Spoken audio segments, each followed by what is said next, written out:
இந்த அறிவிப்பு எப்போருந்து வந்தது அப்படின்னு பார்த்தீங்கன்னா, 1998ல் பொக்கரான்கிற இடத்துல நாம் அணுகுண்டு சோதனையை நிகழ்த்தி காட்டினோடனே உலகமே அதிர்ந்து போச்சு.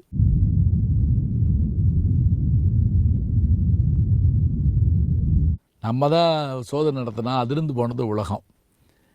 அப்போ உலகத்தை அதிர வைத்த இந்த சோதனையை நிகழ்த்திய நாள் மே 11. அதனால தான் இந்த சிறப்பாக இந்த நாள் கொண்டாடப்படுகிறது. சரி, இதில் எப்படி என்ன செய்வாங்க அப்படின்னு பார்த்திங்கன்னா, இந்த நாள் இதற்கு உழைத்த, அதாவது தொழில்நுட்ப ரீதியாக உழைத்த அறிஞர்களுக்கு, விஞ்ஞானிகளுக்கு விருதுகள் கொடுக்கின்ற ஒரு தினமாக இதை நாம் கொண்டாடிக்கிட்டு இருக்கோம்.